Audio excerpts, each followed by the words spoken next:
of us do not remember what it is, but it deals with the matter of the values of public service. And what it emphasizes, Honorable Speaker, is that in all public offices, we will have what Kenyans have ordinarily called the face of Kenya. That you will have ethnic balance, you will have regional balance, you will have gender balance, you will mainstream minorities, marginalized communities, and you will bring on board. And Honorable Speaker, if you look at sub-article 1 of Article 232, at I and G, it says that merit will be a secondary consideration when you consider those other considerations. This is not to say that merit is not important, but an acknowledgement, Honorable Speaker, that we are at a point in our country after independence when every part of Kenya, every gender, every category of Kenyans, and every region can produce a person with the necessary qualifications to be in these bodies. Honorable Speaker, if you look at the first nominee, Dr. Abdullahi Sagaf Alem. First, listen to Doctor. I've looked at the committee report, and Honorable Speaker, this gentleman has his PhD, doctorate in agriculture. I don't know whether he was farming on air or on land, or his profession is on what else, for those people who still doubt his qualifications to, chair this commission. I'm also told from the report, Honorable Speaker, that this gentleman comes from Kwale. We know the land problems at the coast. Who would be the best person to chair this commission at a point in time, if not a person from that part of the country, the marginalized, the ignored Kwale County? And therefore, this is a person who meets all qualifications, and most of that academic one. Honorable Speaker, you see Ms. Oyatsi. You see the Honorable Dr. Julie Ouma Oseko. You see Honorable Mary Yane, Senator. This composition and nomination, Honorable Speaker and members, meet the requirements of gender balance. This is a nomination of some 7 people, and you can mention straight away 3 very distinguished ladies. So a straight take on that also. And Honorable Speaker, here are their names: Alawi, Oyatsi, Muriungi, Cheruyot, Oseko. Haji Mohamed, I think, was our colleague here, Honorable Speaker, must be a former MP in either Mandera or Wajir. So MP for Banisa or something like that.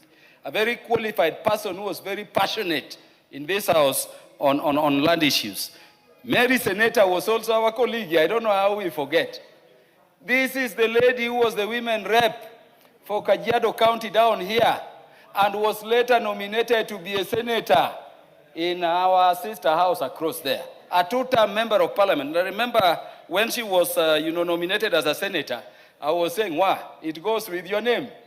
A very passionate leader who spoke very strongly about the Maasai land rights and how the Maasais of Kenya are, with time being pushed away from this country into Tanzania and fighting for, their land rights and the land rights of all marginalized groups in the country.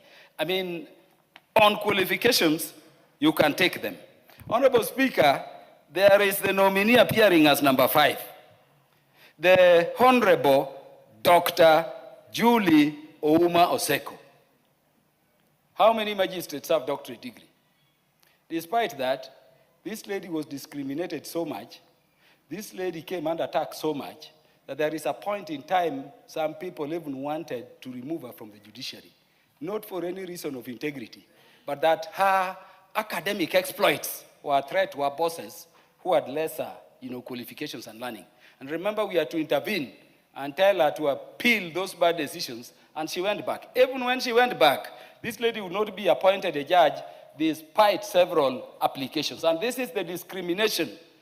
This is the marginalization based on gender, ethnic, and regional considerations, which have mistreated so many people. We have very many magistrates who would be serving as judges in the Supreme Court, Honorable Speaker, who stagnate and retire as magistrates. Some of them end up even leaving simply because the space was not good. And that is why I constantly thank President Ruto. Today, a nomination is seen unlike before. And you see the face of Kenya, coming afloat on them. This is a highly qualified lady. This is a lady of utmost integrity. This is a lady you meet the magistrates and judicial officers out here. There is even a time she was elected by all magistrates to be their representatives in their, Kenya Judges and Magistrates Association. A very good person. She is coming before us. I want to assure you, without a doubt and without any reservations, that this is a lady who is landing in a rightful place, Honorable Speaker, to serve. But also look at the name and where she comes from. Okay? It's a lady I know very deeply. I signify my approval for her nomination. And so, Honorable Speaker, are the persons you mentioned here. Honorable Speaker, I therefore join those members who say we should approve the appointment of this, commission. But let me remind them that if the House were to agree and really we proceed to have them appointed, there is a lot of work to be done at the National Land Commission. Honorable Speaker, when we passed or promulgated the current constitution, across the country, we put all community land under the remit of the National Land Commission. Public land. Honorable Speaker, those leases you remember which were 999 years, the leases which were 99. The leases are expiring and people are just taking those parcels of land. You have private plots being converted. I've been dealing with the matter for a widow, Honorable Speaker, for now 2 years. A widow who in a succession went to succeed her husband, who owned land somewhere in Karen, across here. And during digitization, we are told that that land has been a land they have had title over for over 30 years, has been indicated as a public land. Just converting that land to go back to them, despite court orders allowing confirmation of grant and distribution, has taken 2 years. One of the beneficiaries in the grant has since died. The lady is going unwell. I've traveled to the Ministry of Land until I'm exhausted. So those mistakes must be addressed by the National Land Commission. Just as we must also address, Honorable Speaker, theft of public land and their privatization by individuals. Honorable Speaker, land fraud is becoming a very big issue. You failed to land at Kabunde Airstrip in Homa Bay County when you were on your tour of duty, Honorable Speaker, in Homa Bay last time, because it was being done. But for those who have gone to Kabunde Airstrip, the land to the south of that airstrip and have fenced it is my own land, unknown to me. And I'm an old member of parliament, the representative for Homa Bay, both genuinely. While I'm waiting for the owner to transfer the land, some people killed the owner, forged succession papers, and confirmed the grant and issued their title to themselves. So that when the owner of the land is going to transfer to me, he is surprised he was long dead, and a succession has been done, and that land has gone.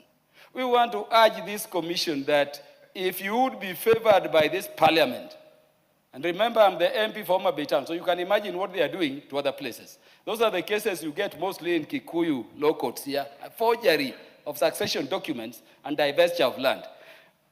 If they were to be favored by this parliament, and I pray my colleagues that this is a very qualified team, let us allow them the opportunity to serve. Such issues should not take that long to be addressed. And issues of land fraud, issues of sanctity of title, but valid title should be upheld, and in their work they can then help the judiciary to expedite their matters. Honorable Speaker, I signify my approval and support, and I urge my colleagues that we support this report in terms of approval. I thank you, Honorable Speaker. The Honorable Ochanda.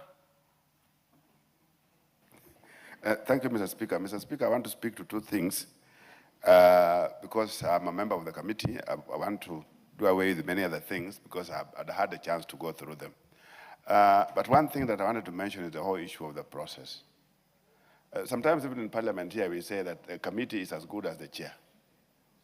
But the process through which we take these nominations or these interviews from application to